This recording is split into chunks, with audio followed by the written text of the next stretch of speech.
Hello, welcome back to my channel. Working on the 82380SL, looking down into the engine compartment, wondering if you can notice something that looks very, very strange here. We're looking down into the engine. What you're looking at there is the idle speed control valve. To the left is the warm-up regulator. Looking straight down is where the idle air control valve should be facing. It's supposed to come in from the area of the fan and stretches out lengthwise into the little connector for the intake manifold. This thing is coming in from the left. Look at the left side of the screen. That's where the body of the idle air control valve is sitting, sideways. Also notice all the broken and dry rotted vacuum lines there. You can see it again to the left part of the screen. You'll see the idle air control valve. They've got this thing in backwards. No wonder it's not going to run. Today's going to be an interesting day. We're going to be getting into the engine compartment and taking a look at this and looking things over, and maybe, just maybe, if I could correct a few simple things, it might start and run. Something it hasn't done in almost 2 years. These images are from my 1985 Mercedes 380 SE, and you can see how the idle speed control valve is supposed to be installed on the vehicle. To the left, we're seeing the warm-up regulator. There it is right there. And to the right, that device with the numbers on it, that's the idle speed control valve. On this vehicle, in the A380SL, it's coming in from the left. So it's like the device is not even, there it is again on the left. That's the way it's supposed to be. Luckily, I have a reference on a motor that is just absolutely perfect, on a vehicle that's absolutely perfect. So I can go and change things around to the way they need to be in order to see if I can get this running. Okay, back on the 380SL today. Looking things over up under the hood here. I was checking out the airflow meter right there, making sure that the airflow meter is adjusted correctly in the bore. I pulled the distributor cap off and found out that there is really nothing left of the rotor. Also, the distributor cap is rusted on the inside, so I've ordered new ones. The coil, very suspect here. I'm going to have to clean all this up to work. When I would turn on the ignition with the key after the battery is hooked up, I noticed it was very low on gas. So I put about 2 gallons of gasoline in it. Also, they had said that they had been messing around with the idle mixture screw. And looking at a YouTube channel, a German gentleman in California, he explained how all this works, and it is pretty, K-Jet is pretty, this is actually KE-Jet because it has a lambda control, which is the oxygen sensor. Pretty basic, other than this, the fuel is coming in here from the tank. This is the fuel distributor, and this is the airflow meter, okay? I made sure first that my airflow little metal panel here was correctly adjusted. And they had told me at the previous place where it sat for 1.5 years that they were messing around with the idle mixture adjustment screw. And basically, if you mess with this too much, you're not going to get it to start. It's just not going to start. Vacuum from the engine, when you turn it on, pulls this downward. when it pulls it downward, it releases fuel from the fuel distributor down into all the fuel lines that go to the injectors. It's just basically a pretty simple system here, and when you have the ignition on and the fuel pump pressurizing the system, you should be able to get about a 1 millimeter bounce with your little flow sensor plate here. I think I've got that adjusted correctly. I had to do some major turning of the idle mixture screw, and now comes the moment of truth to see, with all the bad parts that are in this thing, is it going to start? Turn this on, gas gauge comes up to reserve, turn the key. Whoa, she almost started. Oh my gosh, almost.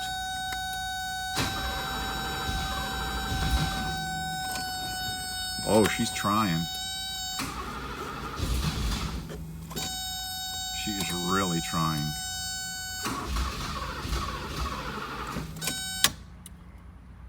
Let's give it a little rest.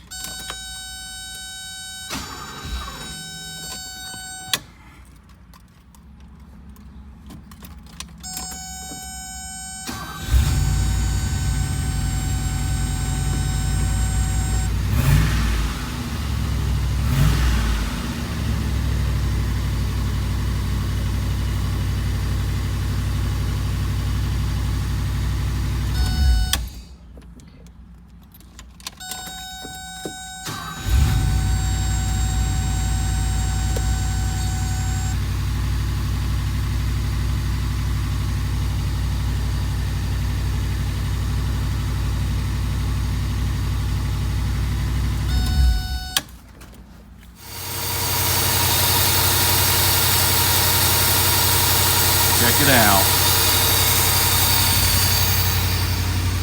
She's smoking though.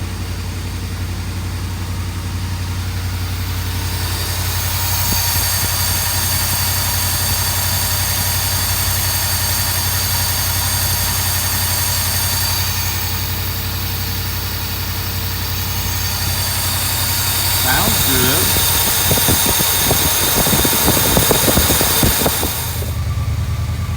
Down a little bit.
She's a runner.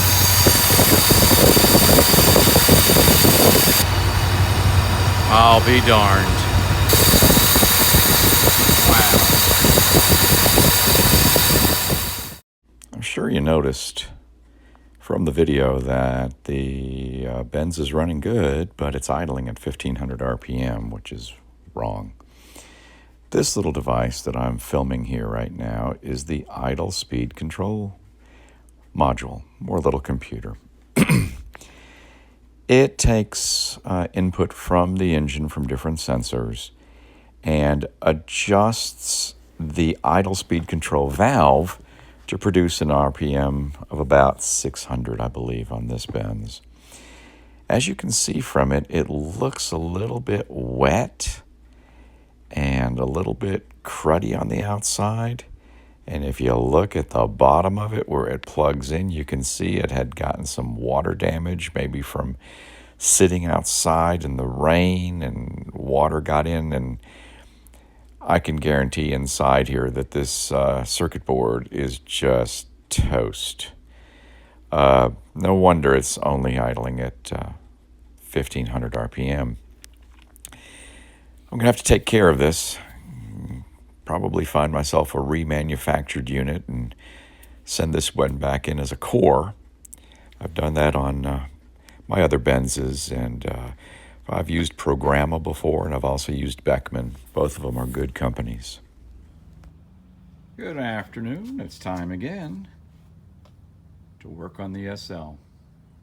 This morning, I put in a used coil with a coil cover, cleaned up all the wiring. I put in the idle air control valve in the correct position, hooked it up. I put in a new distributor cap and rotor. I ran all the vacuum lines according to the factory manuals. Everything is hooked up to the way it should be. And now we're going to see, does it start?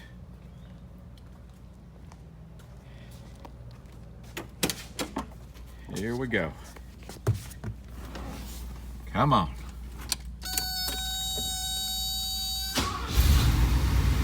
Oh my goodness. Wow. First turn of the key.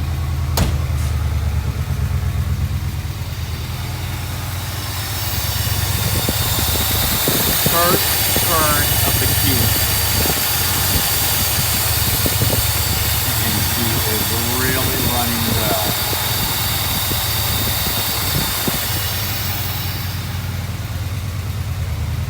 No smoke out of the exhaust.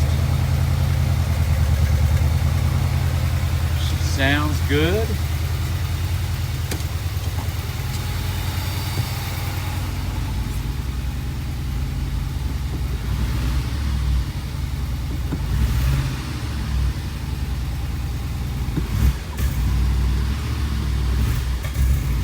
Oops.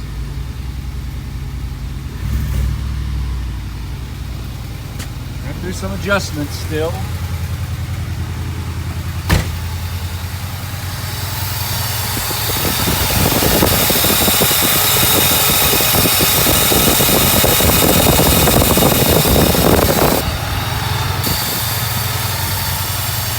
I am pleased. Back on the SL again.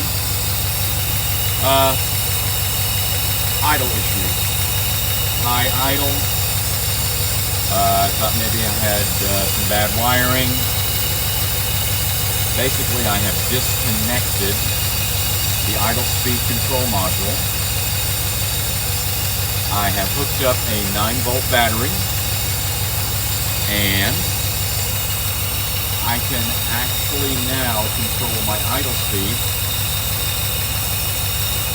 because the idle control module is bad.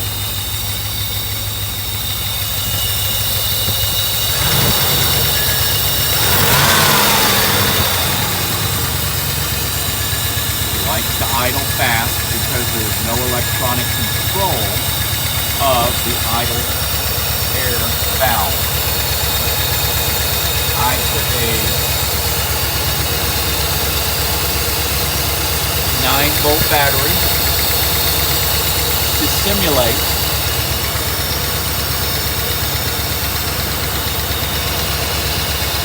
voltage to the idle speed control valve.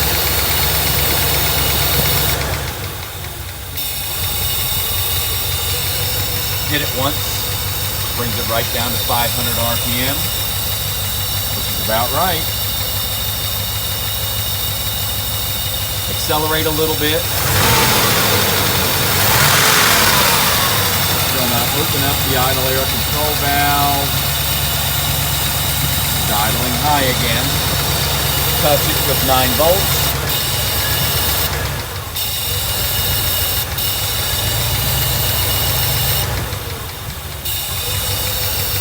right back down again.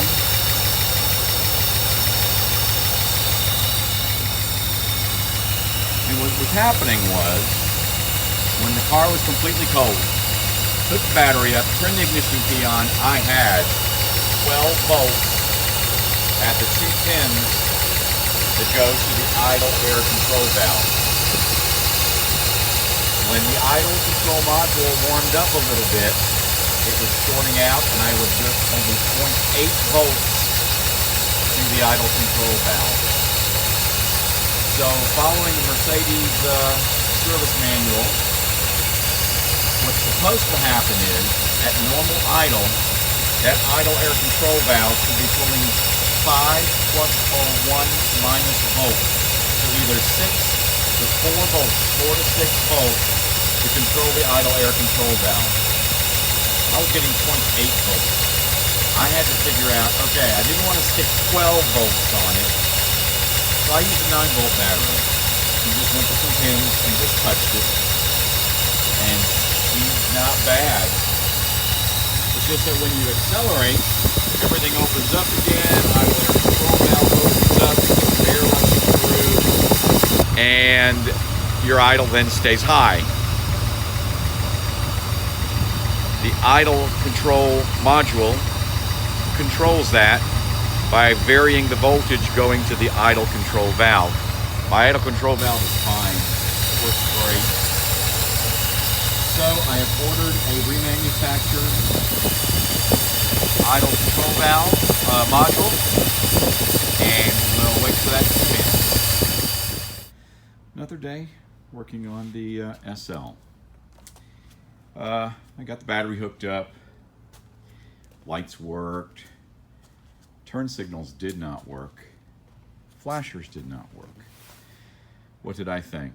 Well, if the light bulb seems to be working down there on the turn signal light, you would think, okay, bad flasher. Well, flasher on an SL sits behind the instrument cluster. Found a good used flasher, plugged it in, still did the exact same thing. You turn on turn signals or you turn on your flashers, and it just makes a brrrr sound, and the lights stay lit. They don't flash, and turn signals don't work either. So, what's the next step to do? Well, let's take a look at the light bulbs. I went down under the car here, and there are your turn signals. The bulbs all looked good, both sides. Well, let's look at the wiring.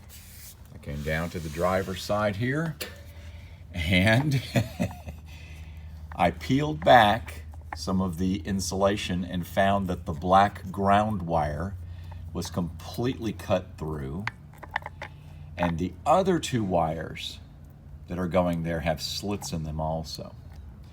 Don't know what caused this, but we're going to fix all that. Basically, I am going to take off the turn signal. It bolts to the top of the fender, under part of the bumper here. Just 2 little bolts, 2 little nuts up in here. I'm going to take this down. I'm going to clean up this wiring, patch it back together. And yes, I see this rust here. I think that maybe they ran into a curb or something happened here. But we're going to fix that, and I'll bet you I have turn signals and I have flashers again. The turn signal has been removed from the bottom of the bumper. It just mounts with 2 little 10mm nuts, bolts right up in there. I'm going to fix all this. I am going to, this is already sliced here too, and this one also, and I'm just going to cut the wires and clean them all up and splice them back together the correct way, and I can guarantee you this will work. This is what is wrong and why I don't have any flashers or turn signals. Okay, this is an alarm system that was in our 1982 Mercedes-Benz 380SL installed by E&H Sales of Bayside, New York, where this vehicle was owned, we believe, by some mafia members. And we're going to see what this is. We think it's a siren. We're thinking. You ready? Ready. Whoa, you got to hold on to it. Okay, ready?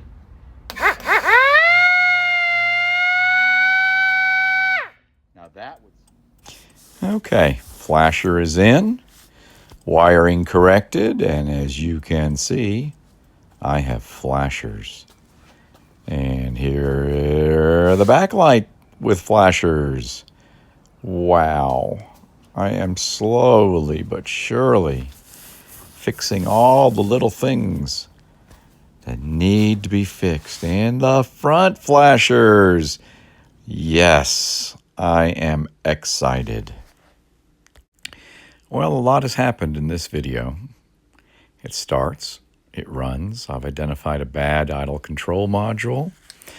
Got the flasher installed and got the lights working, flashers, turn signals. It's really coming along. It's very exciting. I've got a lot more that I've been filming and I will bring to you in the next video, so please stay tuned. I thank you for watching, and I hope that maybe some of the things that I'm doing here might help you working on your SL and trying to get one running or maintained. But anyway, thanks so much. Till next time.